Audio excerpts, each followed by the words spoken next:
Hello everyone, welcome to my channel Gul study point. This is Gulnashi Iqbal. आज की इस video में मैं आपके साथ यूपी पीजीटी इंग्लिश का 2011 का पेपर डिस्कस करने जा रही हूँ। ये जो वीडियो है ये आप लोगों के लिए बहुत ज़्यादा हेल्पफुल होने वाली है, इसलिए इस वीडियो को पूरा देखें। वीडियो पसंद आए तो वीडियो को लाइक और शेयर करें और चैनल को सब्सक्राइब करें।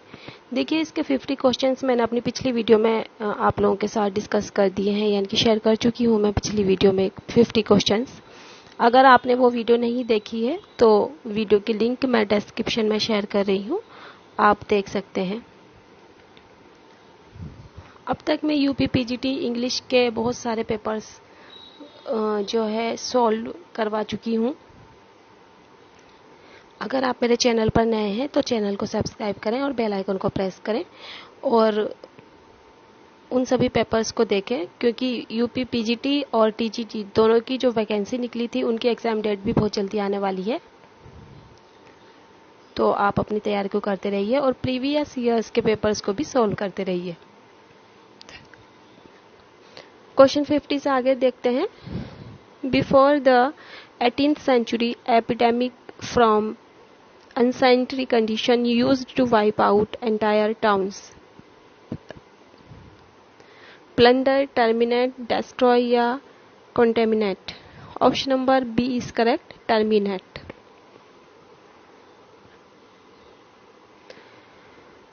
Next है, which poem of William Wordsworth is considered his greatest autobiographical epic?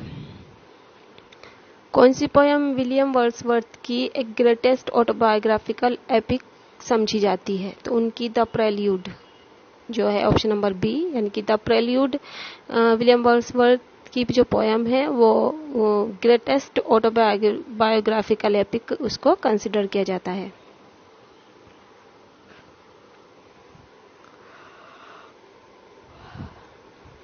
Next question है, in which poem does William Wordsworth write Come forth into the light of things, let nature be your teacher. अपनी किस poem में William Wordsworth लिखते हैं Come forth into the light of things, let nature be your teacher? तो इन्होंने लिखा है the table turned first में ये लाइंस लिखी हैं विलियम वर्ड्सवर्थ ने। कौन सी lines? Come forth into the light of things, let nature be your teacher. Next है, ए हिम इज। हिम क्या है? Poem of joy, poem of lament, poem of praise या ए चर्च सॉन्ग? तो hymn है एक poem of praise. Option number C is correct.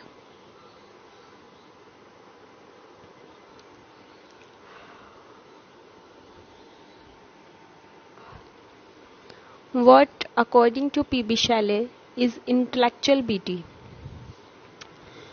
PB Shelley के अनुसार intellectual beauty क्या है?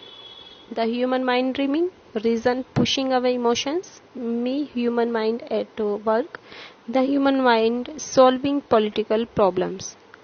इसका है reason pushing away emotions. Option number B is correct.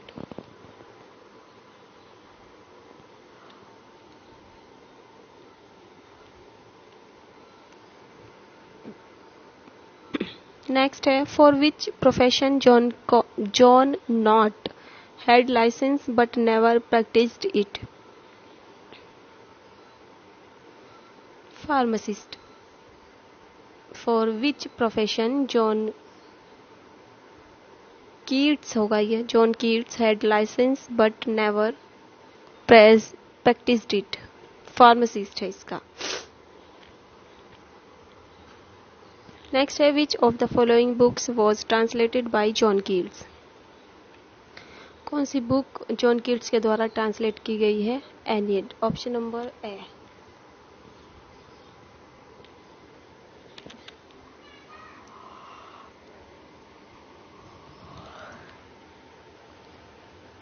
Next है, what caused John Keats death? John Keats की डेथ का क्या कारण था? मलेरिया, ट्यूबरक्लोसिस, न्यूमोनिया या टाइफाइड? देखिए, बहुत अपनी एक पिछली वीडियो में भी जो मैंने पीजीटी या टीजीटी किसी का भी शायद पेपर मैंने अपलोड किया था, तो उसमें एक क्वेश्चन था यही वाला कि जॉन कीट्स की डेथ कैसे हुई थी। तो उनकी जो डेथ हुई थी वो कंजप्शन यानी कि टीबी से हुई थी, ट्यूबरकुलोसिस बोल दो या कंजम्पशन बोल दो, ठीक है। लेकिन किसी व्यूवर्स ने मुझे कमेंट किया था कि आपका जो आंसर है वो गलत है, क्योंकि जॉन कीट्स की डेथ टाइफाइड से हुई थी। तो मैं, अगर आप वो वीडियो देख रहे हैं जिन्होंने ये कमेंट किया था, तो प्लीज़ आप पहले सर्च कर लीजिए कि आंसर सही क्या है। इसका आंसर सही कंजप्शन ही है या टीबी, आप अच्छे से सर्च कर लीजिए, ठीक है। क्योंकि कई बार मिस्टेक भी हो जाती है, शायद आपको गलत फहमी हो गई हो। आप सर्च कीजिए और फिर बाद में कमेंट कीजिए। जॉन कीट्स की डेथ ट्यूबरकुलोसिस या कंजम्पशन से हुई थी। नेक्स्ट है, who called his Waste Land a music of ideas. Allen Tate, J C Ransom, I A Richards, F R Levi's.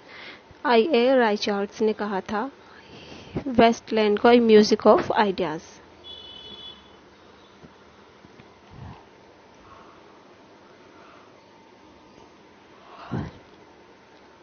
What meter is a sonnet written in?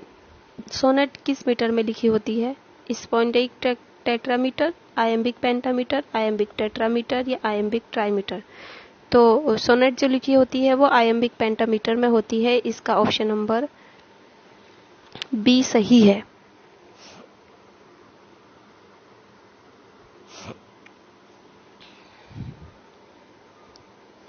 Next है, who invented the term spelling rhythm. ये word जो है किसने invent किया था? Hopkins ने, Tennyson ने, browning ने या विलियम वर्ड्सवर्थ ने। तो ये टर्म जो इन्वेंट किया था, आविष्कार किया था इस वर्ड का, वो हॉपकिंस ने किया था। इसका ऑप्शन नंबर पहला सही है।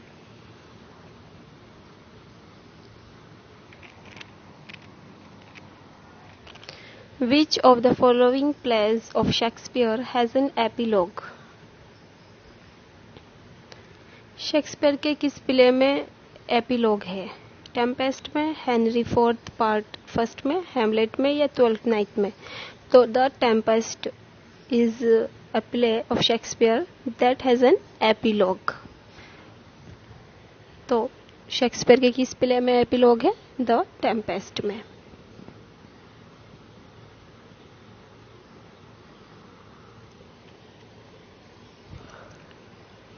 नेक्स्ट है, Oedipus complex is.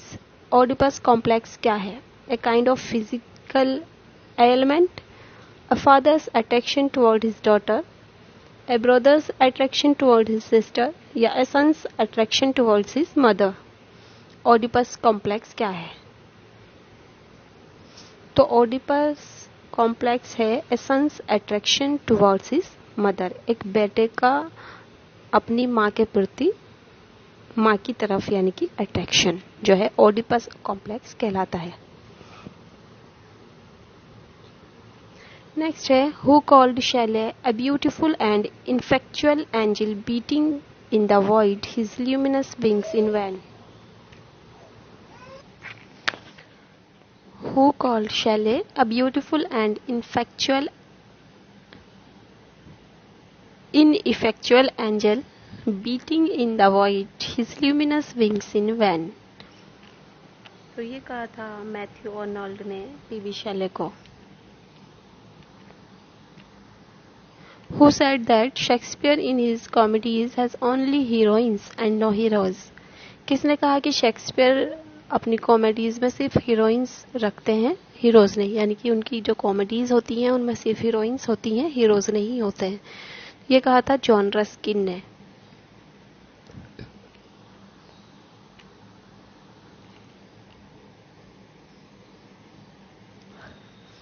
Next question है, the line there is a special providence in the fall of a sparrow occurs in Hamlet.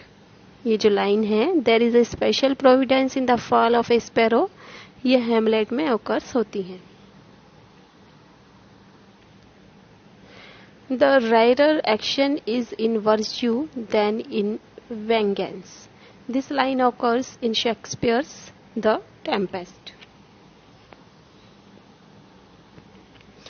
Who said Keats was a Greek, किसने कहा कि कीट्स एक Greek है? वर्ड्सवर्थ ने, Coleridge ने, lamb ने या शेले ने? शेले ने कहा था। Keats was a Greek is called by P B शेले।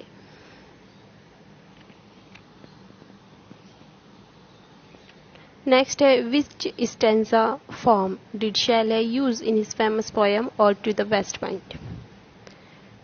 PB Shelley ने अपनी famous poem ode to the west point में कौन सा स्टेंजा फॉलो किया? Rhyme royal, ottava rima, terza rima, Spenserian stanza. उन्होंने यूज किया था तर्जा राइमा। तर्जा राइमा कहते हैं 3 लाइन के स्टेंजा को, ठीक है। तो ode to the west point में तर्जा राइमा यूज किया गया है पीबी शेले के द्वारा।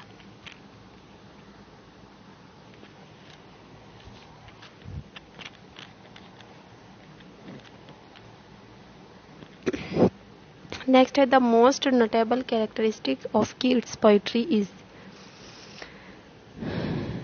कीट्स की पोइट्री की मोस्ट नोटेबल कैरेक्टरिस्टिक क्या है? Sensuousness. Option number C, sense, satire, sensuality, sensuousness, social reform. तो ऑप्शन नंबर सी सही है, sensuousness.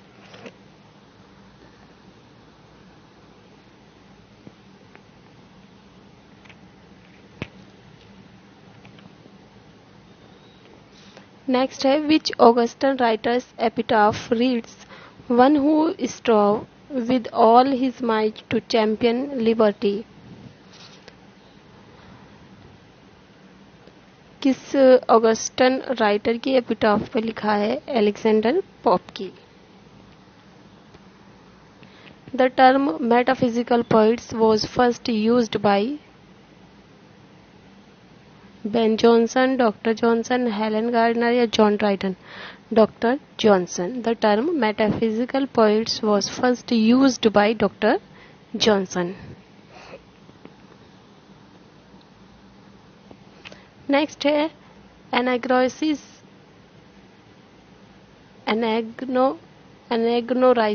is a term used by Aristotle for describing the moment of discovery by the protagonist, the reversal of future fortune for the protagonist, the happy resolution of the plot, the convergence of the main plot and the subplot. तो इसका है option number पहला, the movement of discovery by the protagonist.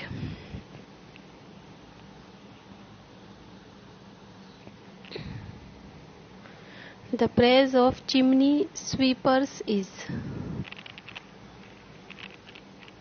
a poem by William Blake, an elegy by William Wordsworth, an essay by Charles Lamb, an essay by William Hazlitt. इसका है सी, N essay by Charles Lamb. The Praise of Chimney Sweepers जो है एक essay है William Hazlitt का, sorry एक essay है Charles Lamb का। एक बार और सुन ले, the praise of chimney sweepers एक ऐसे है चार्ल्स लैम्ब का।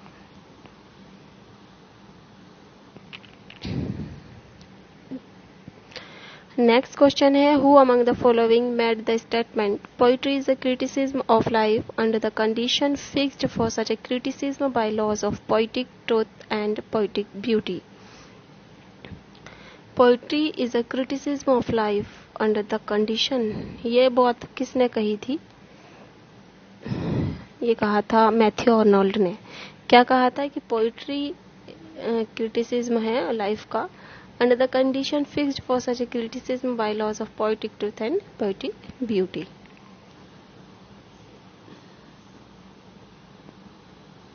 Next है, who is known as the master of dramatic monologue. Dramatic monologue का मास्टर किसको कहा जाता है? William Shakespeare, Wallace Stevens, Robert Frost या रॉबर्ट ब्राउनिंग? इसका है D, Robert Browning is known as the master of dramatic monologue.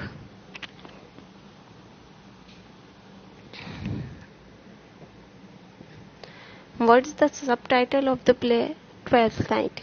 Play 12th night का subtitle क्या है? और व्हाट्स यू विल, और what you will, what you like it, what you think, what you will. देखिए इसका या तो 12th night या what you will. Option number B is correct. Next है, Tennyson succeeded whom as poet laureate of England?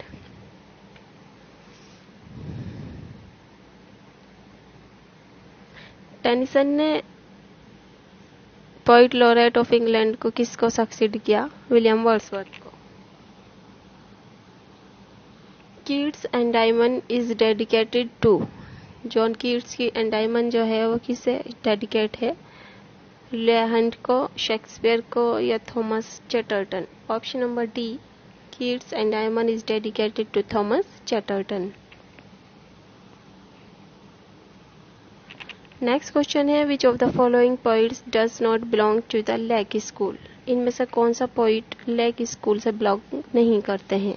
Keats, Coleridge, Southey या Wordsworth? Keats does not belong to the Lake School. Next है, Tennyson's poem In Memoriam was written in memory of H. Hallam, Edward King, Wellington या P.B. Shelley। तो Tennyson's poem In Memoriam was written in memory of H. Hallam यानी Arthur Henry Hallam. Next है, for which newspaper Charles Dickens report parliamentary debated? Mirror of Parliament. Charles Dickens report parliamentary debated. Next है, which was Charles Dickens first novel? कौन सा Charles Dickens का first novel है? David Copperfield, Nicholas Nickleby, the Pickwick Papers या Oliver Twist? तो the Pickwick Papers was Charles Dickens first novel. Option number C is correct. Next question है, which revolution dominates a tale of two cities? Russian, French. A tale of two cities में जो है कौन सा revolution dominates होता है? Russian, French, Italian या German? तो French revolution dominates a tale of two cities. Next है, a verse form using stanza of 8 lines each with 11 syllable is known as Spenserian stanza, ballad, octave rhyme या rhyme royal? Option number C, octave rhyme। Next है, Mary Shelley's father was William Godwin a famous. Mary Shelley के जो पिता थे उनका नाम William Godwin था। वो एक फिजिशियन थे, स्पिरिचुअल लीडर थे, पोइट और सैटरिस्ट थे या फिलोसफर थे? तो मैरी शेली के फादर का नाम था विलियम गॉडविन और वो एक प्रसिद्ध फिलोसफर थे, दार्शनिक। नेक्स्ट है, Hardy's what's the name of Tess illegitimate child in the novel? सोरो।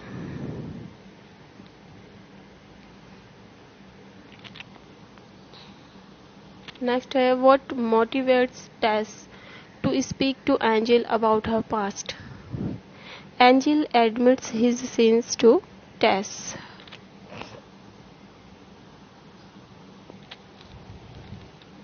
Lyrical ballads comprises poem by William Wordsworth and ST. Coleridge.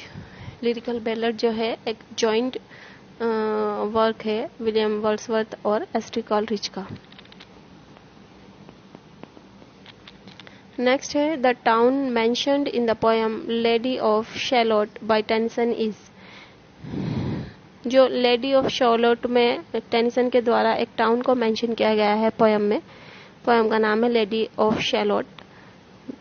तो इस पोएम में किसी टाउन को मेंशन किया गया होगा, उस टाउन का नाम बताइए। उस टाउन का नाम है कैमलॉट। एक बार और सुन ले। टेनिसन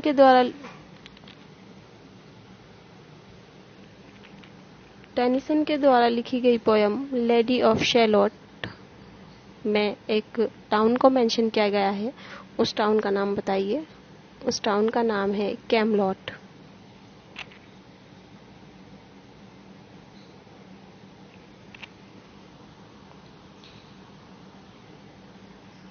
नेक्स्ट क्वेश्चन है, what by definition is serious, complete end of a significant magnitude.